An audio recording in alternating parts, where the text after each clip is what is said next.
अयोध्या से आए हुए हम अपने सभी किसानों का धन्यवाद और आभार प्रकट करते हैं।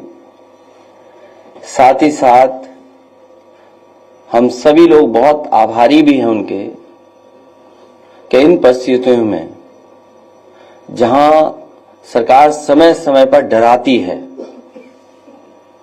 उनके अधिकारी अन्याय करने के लिए हमेशा तैयार रहते हैं, उस समय किसान समाजवादी पार्टी और हम पर भरोसा कर रहे हैं।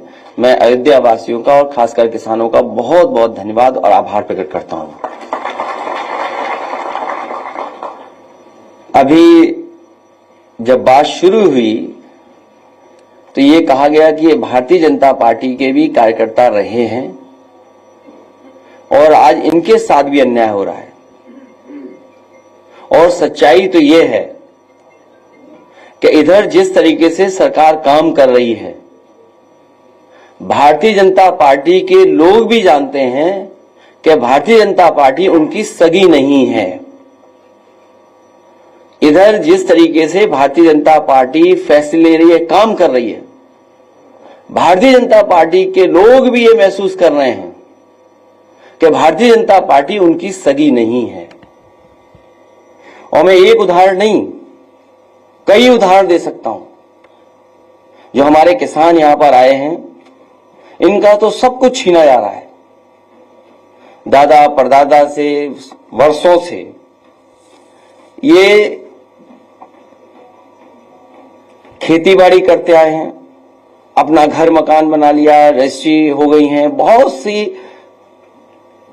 अपने परिवार मिलकर के रह रहे हैं, लेकिन सरकार जानबूझ करके इनकी जमीन छीनना चाहती है। और जमीन किस चीज के लिए छीनना चाहती है? ये किसान जो आए हैं वो किसी विकास के खिलाफ नहीं है, क्योंकि अगर विकास होगा, खुशहाली होगी तो इनकी भी तरक्की होगी। इनका जो मानना और समझना यही है कि अगर अयोध्या में इतना विकास हो रहा है और खुशहाली आ रही है तो इनका भी साथ साथ विकास हो, इनके घर परिवार में भी खुशहाली आए। सरकार जानबूझ करके सस्ते में जमीन लेकर के कुछ मुनाफा कमाने के लिए और कुछ लोगों को मुनाफा कमाने देने के लिए ये जमीन जबरदस्ती छीन रही है। समाजवादियों का मानना है कि मार्केट वैल्यू के हिसाब से किसान को मुआवजा मिलना चाहिए। और कई मौकों पर मैं और आप यहां पर बैठ करके कई बार चर्चा की है और यहां तक कहा मैंने कि ये अयोध्या प्रभु राम जी की जमीन है, धरती है उनकी। न केवल भारत, दुनिया के लोगों को वहां के प्रति आस्था है, तो वर्ल्ड क्लास सिटी बने, वर्ल्ड क्लास इंफ्रास्ट्रक्चर बने, लेकिन जो लोग वहां से उजाड़े जा रहे हैं वो उजड़े नहीं, वो भी कम से कम बराबरी के साथ खड़े दिखाई दें। इसलिए मैंने कहा था कि अगर सर्किल रेट बढ़ा करके 6 गुना भी मुआवजा देना पड़े तो सरकार को पीछे नहीं हटना चाहिए। मैं आज फिर दोहराता हूं, जिस समय किसान एयरपोर्ट को लेकर के, अपनी जमीन को लेकर के यहां आए थे, कि वो वहां खिलाफ नहीं थे विकास के, या समय समय पर जो हमसे मिले हैं, जिनकी जमीनें जा रही हैं, मैंने उनसे भी आश्वासन दिया। तो फिर कहता हूं मैं कि इस सरकार से मांग है हमारी कि सर्किल रेट बढ़ा करके 6 गुना मुआवजा मिलना चाहिए। जो मार्केट वैल्यू है उसके हिसाब से उनका मुआवजा मिलना चाहिए। और अगर ये सरकार नहीं देती है, जब कभी भी समाजवादी सरकार बनेगी तो अयोध्या निवासियों को इसी तरीके से सर्किल रेट बढ़ा करके मार्केट वैल्यू के बराबर उनको मुआवजा दिलाने का काम करेंगे। आखिरकार सरकार को किस बात का नुकसान हो रहा है? जहां आश्रम बनने चाहिए वहां होटल बनाना चाहते हैं। ये बात तो किसी को समझ में नहीं आ रही। अच्छे आश्रम बने, अच्छे रुकने का स्थान बने, धर्मशाला बने, वर्ल्ड क्लास इंफ्रास्ट्रक्चर के साथ चीजें बने, लेकिन अखबारों में विज्ञापन हम लोगों ने भी पढ़ा था कि 5 स्टार होटल बनेंगे। बीजेपी के लोग तो 5 स्टार होटल के खिलाफ थे, उस संस्कृति के खिलाफ थे। कम से कम बीजेपी के लोग ये बताएं कि 5 स्टार बनने के लिए उसमें बार होना जरूरी है कि नहीं जरूरी है, ये बता दें बस बीजेपी के लोग। बीजेपी के लोगों ने कहा, और बीजेपी के लोग बताएं ये बात, सरकार के लोग बताएं कि जो 5 स्टार होटलों के लिए जमीन दे रहे हैं, क्या 5 स्टार होटल उसको माना जाएगा जिसमें बाढ़ नहीं होगा? और आपने हमने वो तस्वीरें देखी हैं, वो पानी का गंगा मां गंगा पर वो चलता जहाज देखा हम लोगों ने, जिसको कभी किसी स्टार की कैटेगरी में रखा गया था, उसमें आपने हमने सबने तस्वीर देखी थी बाढ़ की। तो ये सरकार बताइए आखिरकार किस दिशा में ले जाना चाहती है? हमारी समाजवादियों की मांग है कि विकास के खिलाफ नहीं है, अयोध्या वर्ल्ड क्लास सिटी बने, ये नहीं बना पा रहे हैं, समाजवादियों को मौका मिलेगा तो वर्ल्ड क्लास सिटी अयोध्या को बनाने का काम करेंगे। और समाजवादियों ने जो भी काम किए हैं आपको सब पता है, एक एक चीज वर्ल्ड क्लास है। जहां से मुख्यमंत्री जी अन्याय कर रहे हैं बैठ करके, जो सीएम हाउस है, लोक भवन, ऑफिस, जो लोग भी निकलते होंगे इसके आसपास वो देखते होंगे कि क्या ऑफिस बनी हुई है। मैं तो ये कहता हूं जिस ऑफिस में वो बैठे हैं उसके बराबर भी पिछले इतने सालों में एक बिल्डिंग नहीं बना पाई है। मुझे खुशी है यहां के किसान हमारे साथ आए हैं और उन्हें भरोसा है समाजवादियों पर। मिल्कीपुर में भी चुनाव है, वहां पर पीडीए के प्रतिनिधि लड़ रहे हैं चुनाव। पीडीए के प्रतिनिधि ही समाजवादी पार्टी के प्रत्याशी हैं और उत्तर प्रदेश का, देश का सबसे बड़ा उपचुनाव होने जा रहा है। मैं तो अपने तमाम जर्नलिस्ट साथियों से अपील करूंगा कि ऐसा चुनाव जरूर देखने जाएं, आप देखने समझने जाएं, वहां की कवरेज हो और तमाम जानकार लोग हैं उनसे भी हमारा निवेदन होगा कि डेमोक्रेसी में ऐसा चुनाव नहीं देखा होगा, ऐसे चुनाव की स्टडी करनी चाहिए। ऐसे चुनाव की स्टडी हो कि आखिरकार चुनाव में जनता कैसे फैसला लेती है। और हम सरकार से भी कहेंगे कि ये चुनाव पारदर्शी हो और पारदर्शी उदाहरण पेश करे सरकार कि ये फेयर इलेक्शन हो रहा है, जिससे कि हमारे तमाम जर्नलिस्ट न केवल यूपी के, भारत के और दुनिया के भी आकर के देखें कि कैसे फेयर इलेक्शन होता है। ये उदाहरण पेश करें आने वाले समय में कि इतना फेयर इलेक्शन हो सकता है और किया जाता है। और सच्चाई तो ये है कि मिल्कीपुर में भी इनके पैर उखड़ते हुए नजर आ रहे हैं। और हम आपसे पहले भी निवेदन कर चुके हैं कि हमारे समीकरण की चर्चा ज्यादा मत करना आप लोग। अगर प्रेस के लोगों ने ज्यादा चर्चा कर दी हमारे पक्ष में तो सरकार वर्दीधारी लोगों को आगे कर देगी। बात तो खत्म हो जाने दो अभी।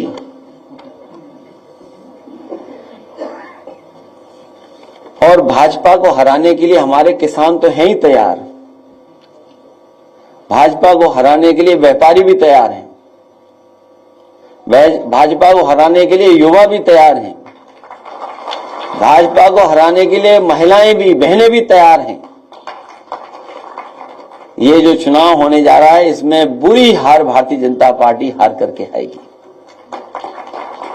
मैं एक बार फिर अपने आए हुए किसानों का धन्यवाद देता हूं और उन्हें भरोसा दिलाता हूं विधानसभा में भी, लोकसभा में भी आपकी बात को रखेंगे और आपके लिए समाजवादी पार्टी लड़ेगी भी, हक दिलाएगी भी। और आने वाले समय में सरकार बनेगी तो सर्किट रेट बढ़ा करके आपको मुआवजा दिलाने का काम हम सब लोग मिलकर के करेंगे। अगर जिस तरह लगातार अयोध्या के मामले पर लगातार आप सवाल उठा रहे हैं कि जमीनों का अधिग्रहण किया जा रहा है, उसके बावजूद सरकार सुनने को तैयार नहीं, तो क्या समाजवादी पार्टी के कार्यकर्ता और समाजवादी पार्टी के नेता फ्रंट पे भी उतर के इसके खिलाफ लड़ाई लड़ेंगे? कई बार सुधार आता है फिर बिगड़ जाती है बीजेपी।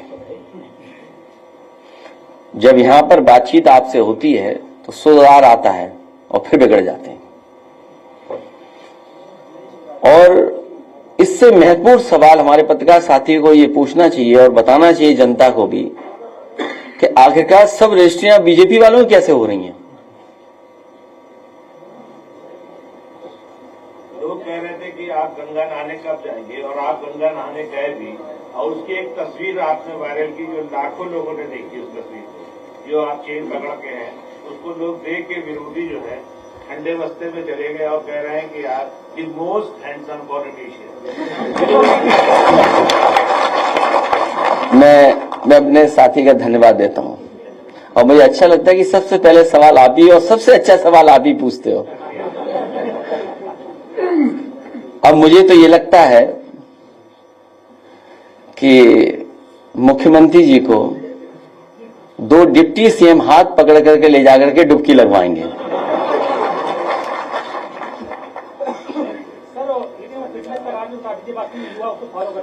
ये चर्चा का आज समय नहीं है, लेकिन अपने पत्रकारी साथियों को फिर कभी बुलाएंगे और हम लोग इन्हीं सब बातों पे मिल बैठ करके करेंगे। कुछ हम बताएंगे, कुछ आपसे हम लोग सीखेंगे। वो बात पुरानी होगी, फिर जाएंगे। सर, दक्षिणांचल और पूर्वांचल डिस्कॉम को विद्युत का हम लोग इसके पक्ष में नहीं कि प्राइवेटाइज हो, इस पक्ष में नहीं, क्योंकि प्राइवेटाइज हो जाएगा तो हमारी जनता को फिर महंगा बिजली और तमाम सरकारी नौकरियां, जो बात हम लोग कहते थे संविधान के साथ खिलवाड़ हो रही है। संविधान में मोटी मोटी बात जो हम सब आप समझते हैं कि संविधान के तहत ही हमें आरक्षण मिला है, और जब प्राइवेट हो जाएगी चीज तो आरक्षण नहीं मिलेगा, आपको नौकरी नहीं मिलेगी। तो संविधान में जो हमें हक अधिकार मिलता है उसके खिलाफ भारतीय जनता पार्टी काम करती है। अगर प्राइवेटाइजेशन हो रहा है और पक्की नौकरियां छीनी जा रही तो इसका मतलब यह है कि बाबा साहब भीमराव अम्बेडकर जी का दिया हुआ संविधान के साथ छेड़खानी हो रही है। बीजेपी के वो पासवान है और कहा जा रहा है कि गुजरात में उनका कारोबार है, टिकट दिल्ली से हुआ है, बाहरी वर्सेस लोकल की लड़ाई। मेरा तो एक ही निवेदन और अपील रहेगा कि गुजरात वालों से बच के रहना। इसमें कोई दो राय नहीं। जितना समाजवादी के शासन में उत्तर प्रदेश के अंदर काम हुआ है और जितना देखा ही गया है कि समाजवादी ने जो काम किए हैं उसकी एक आस्था भी थी, लेकिन क्या वजह रही लगातार पिछले 2 बार समाजवादी बैकफुट करते रही, इसकी वजह क्या रही इतने काम कराने के बावजूद? ये भी अभी सवाल जाने कहां का है। हम अपने पत्रकार साथी को बता दें कि जब, हालांकि ये हमारे किसान और सभी लोग आए हैं, जब यहां पर सब स्टेशन के लिए जमीन लेनी थी घंटाघर के पास, तो क्योंकि जो घंटाघर के आसपास का सौंदर्यीकरण था तो वो सब स्टेशन नहीं हटता तो स्पेस नहीं बन रहा था, एरिया नहीं निकल रहा था। तो समाजवादी पार्टी की सरकार में हम लोगों ने फैसला लिया था कि सब स्टेशन हटाया जाए, और जब सब स्टेशन हटाने का फैसला लिया गया तो जमीन वहां नहीं थी। और मेरे पास कई बार अधिकारी आए, उन्होंने कहा सब स्टेशन मत हटाइए क्योंकि सरकार का पैसा चला जाएगा अगर आप जमीन दूसरी लेंगे। कई बार वो फाइल वापस करना चाहते हैं कि सब स्टेशन नहीं हटे, और इसी के सहारे उन्होंने हमारे एक एमएलसी को भी मना लिया था, पटा लिया था। उससे भी हमसे कहलवाते थे कि ऐसा है सब स्टेशन मत हटाइए, बन नहीं पाएगा। उस समय भी मैंने अधिकारियों से कहा कि ये जरूरी है, जब तक सब स्टेशन नहीं हटेगा तब तक यहां सुंदरता नहीं बनेगी। तो आपको मैं जानकारी दे दूं, उस समय जो मार्केट वैल्यू थी उसके हिसाब से उसे मुआवजा दिया गया था। वो कोई रस्तोगी थे, शायद उन्हें 37 करोड़ रुपया उसका मुआवजा मिला था। सोचिए आप, 37 करोड़, और बहुत 1 एकड़ जमीन रही होगी या 2 एकड़ जमीन रही होगी, वो अभी मुझे मेजरमेंट्स नहीं पता है, लेकिन उतनी जमीन के सरकार के खजाने से पैसा दिया गया। सवाल यह है कि अयोध्या में वर्ल्ड क्लास सिटी बने, और बीजेपी के लोग ये तो कहते थे वेटिकन सिटी बनाएंगे, हम उससे बेहतर सिटी बनाएंगे। अरे बीजेपी वालों, जरा गूगल करके तो देखो वेटिकन सिटी दिखती कैसी है। अगर उसके हिसाब से अगर तुमने 1 इंच भी बनाया हो अयोध्या में कहीं तो बता दो हमें आप। उन गरीबों को आप मार रहे हो, किसानों की जमीन छीन रहे हो, जिनका जीवन यापन सदियों से वही होता आया है। इन्हें भगवान प्रभु श्री राम भी छोड़ेंगे नहीं, इनके खिलाफ भी भगवान श्री राम जी कुछ न कुछ करेंगे, जो गरीबों को दुख दे रहे हैं।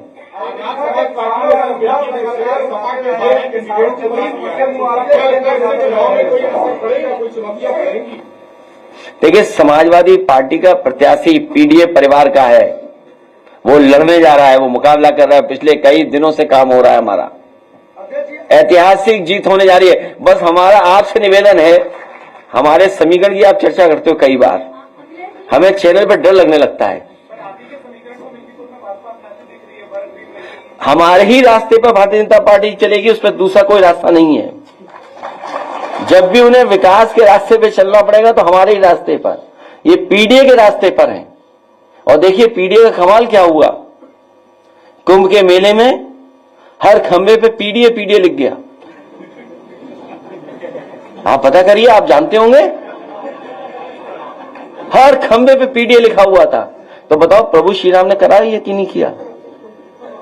बाद में जब सरकार को पता लगा तो हटवाने में लग गए, क्योंकि पीडीए का मतलब जो बीजेपी के अधिकारी को पता ही नहीं था, प्रयागराज डेवलपमेंट अथॉरिटी। सोचिए हमारा कितना प्रचार किया कुंभ में, अब सुना है कि सब हटवा दिए गए सरकार ने। सोचो ऐसी सरकार है। अजय जी, अयोध्या के किसानों का मुद्दा आप लगातार उठाते रहे हैं कि मुआवजे को लेकर दिक्कत है। लगभग 2 महीने पहले आवास विकास परिषद के सचिव नीरज शुक्ला ने प्रेस कॉन्फ्रेंस की थी और उस प्रेस कॉन्फ्रेंस में जो है अयोध्या के किसानों की बात की। उन्होंने कहा कि हम लैंड पूलिंग पे बात कर रहे हैं कि लैंड पूलिंग के लिए किसानों को जमीन दी जाएगी, किसान इस पे राजी हो कि वो अपनी पूरी जमीन देंगे और उसका 25% हिस्सा हमने डेवलप एरिया में देंगे। लेकिन किसान जो है लगातार बड़े ज्यादा मुआवजे की मांग कर रहे हैं, जो उनके लिए देना जो है लैंड पुलिंग या इस तरह की जो शब्दावली ला रहे हो, जो कई स्टेटों में सक्सेसफुल भी है, फेलियर भी है। ये लैंड एक्विजिशन का तरीका, पूरा सरयू नदी के आसपास लैंड एक्विजिशन हो गई। किसानों को कितना लैंड पुलिंग में मिला है बता दे सरकार हमें। अगर कहीं भी अयोध्या में किसानों की जमीन लेने के बाद किसानों को कहीं डेवलपमेंट के लिए जमीन दी गई हो, डेवलप करके जमीन दी हो, तो बता दें हमें। पूरा सरयू के आसपास सभी जमीन बिक गई। अधिकारियों का कहना है किसान राजी नहीं है लैंड पूलिंग के लिए। हम भी राजी नहीं है। सर एक सवाल, हम मार्केट वैल्यू के हिसाब से पैसा चाहते हैं, किसानों को मुआवजा मिले। अधिकारियों के चक्कर में रहोगे तो समझ लो क्या करना पड़ेगा तुम्हें। इससे अलग हटके है सर, आज बॉलीवुड के अभिनेता सैफ अली खान पे हमला हुआ है, जिसकी अभी प्रेस कॉन्फ्रेंस में वहाँ के डॉक्टर्स कर रहे हैं। 6 जगह हमला हुआ था, चाकू का टुकड़ा भी उनकी रीढ़ की हड्डी से मिला है। हालांकि सुबह सुबह ये खबर आई थी और लगातार सभी चैनलों पे चल रही है। सैफ अली खान स्वस्थ रहे, उनका इलाज अच्छा हो। क्या कारण है, किस कारण हुआ है, ये हमारी जानकारी में नहीं है, इसलिए हम इस पे कोई टिप्पणी नहीं कर सकते। लेकिन इस तरह की घटना किसी बड़े व्यक्ति के साथ न हो। आप लगातार दिल्ली को जाने के लिए पत्रकारों पर जोर दे रहे हैं, कुछ धमाका होने वाला है क्या वहाँ पे? नहीं, हम तो चाहते हैं कि फेयर इलेक्शन हो, इसलिए आपको भेज रहे हैं। सर आप लगातार महाकुंभ में एक आंकड़ा जारी किया गया है कि रेलवे और बस से सिर्फ 16 लाख यात्री सफर कर पाए। तो क्या आप मानते हैं कि सरकार जो 3 करोड़ 4 करोड़ लोगों में डुबकी लगाने की बात कर रही है, ये लोग पैदल गए वहां से?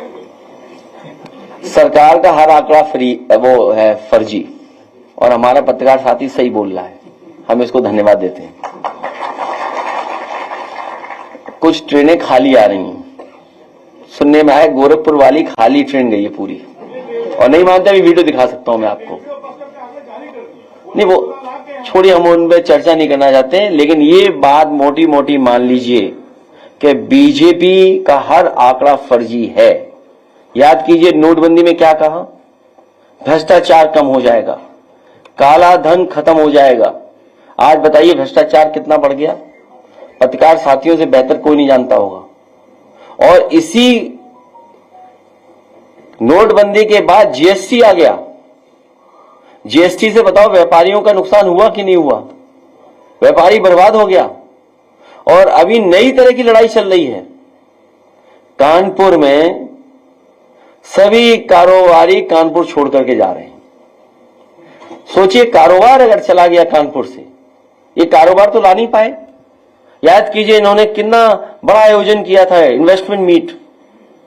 इन्वेस्टमेंट मीट का तो कुछ हुआ नहीं, कोई इन्वेस्टमेंट स्टेट के पास नहीं आया। लेकिन जो कारोबारी पहले से थे, जिनका कारोबार हो रहा था, चल रहा था, वो कानपुर छोड़ करके जा रहे हैं, लखनऊ छोड़ करके जा रहे हैं। ये इनकी जीएसटी वसूली और इनके भ्रष्टाचार की वजह से छोड़ करके जा रहे हैं। जब ये खबरें और लोग जानेंगे तो जो उत्तर प्रदेश में इन्वेस्टमेंट करना भी चाहते थे, वो इस तरह की लूट और बेईमानी के बाद कोई भी यहां पर इन्वेस्ट करने नहीं आ रहा है। और सोचिए, झगड़ा क्या है, झगड़ा पता नहीं क्या है। अभी गोरखपुर में एक उद्योगपति जो भारतीय जनता पार्टी के समर्थक थे बहुत, उनका छापा पड़ा, 600 करोड़ की टैक्स चोरी का सवाल उठाए। 200 करोड़ बढ़ा देते हैं। इसी तरह कानपुर वाले जानते होंगे, भारतीय जनता पार्टी के बहुत बड़े समर्थक, उनके यहां भी छापा पड़ा। तो ये बात मैं इसलिए कह रहा हूं कि भारतीय जनता पार्टी के लोग भी अब जान गए हैं कि भारतीय जनता पार्टी उनकी भी सगी नहीं बची है। सर, कुंभ नगरी में भाजपा नेता को पुलिस ने पीट के विरोध कर दिया। वो मैंने ट्वीट कर दिया, वो एसटीएफ का सवाल है। सर, नई दिल्ली में भाजपा के विधानसभा प्रत्याशी हैं प्रवेश वर्मा, झूठे बांटना मतदाताओं को। मैं कुछ नहीं कहूंगा उस पर। आज मिर्कीपुर में है 6 मंत्रियों के साथ बीजेपी के, बाकी क्यों छोड़ गए, इन्हें भी ले जाओ। हाँ भाई, मंत्रियों ने जब काम किया हो, आप बताइए, जिस विभाग में सबसे ज्यादा भ्रष्टाचार है, गांव गांव या किसान बैठे होंगे, घर घर जल वाला, बताओ उस अधिकारी को प्रधानमंत्री सम्मानित कर रहे हैं। आप हमसे बेहतर समझते होंगे, पत्रकार साथी यहां बैठे हुए लोग। मंत्री नहीं बन पाया एक, जिस व्यक्ति को मंत्री बनना था नहीं मंत्री बना पाए, दूसरे को मंत्री बनाया गया। और जिस अधिकारी पे सबसे ज्यादा सवाल उठते हैं, उंगली उठते हैं, उसे बताओ प्रधानमंत्री का अवार्ड मिल रहा है। सोचिए आप। जी 4 बार मुख्यमंत्री जा चुके हैं मिर्कीपुर, आप कब जाएंगे और हमारी तैयारी हो रही है। सर, दिल्ली चुनाव प्रचार के लिए कब जाएंगे सर आप? चुनाव आने सामने की लड़ाई हो रही है, लेकिन दिल्ली में आपकी क्या भूमिका रहेगी? नेशनल सपोर्ट है या फिर चुनाव में प्रचार करते हैं आपको दिखाई पड़ेगा? समाजवादी पार्टी का आप पार्टी को समर्थन है, इसका मतलब ये नहीं कि हम कांग्रेस के विरोध में खड़े हैं। जो हमारी रणनीति थी, जिस रणनीति के सहारे हम लोग काम कर रहे हैं, वो रणनीति यही बताती है कि आप ही पार्टी जो संघर्ष में है और जिस मसले को लेकर के जहां से शुरुआत इंडिया गठबंधन हुआ है कि रीजनल पार्टी जो जहां मजबूत है उसके साथ खड़ा होगा।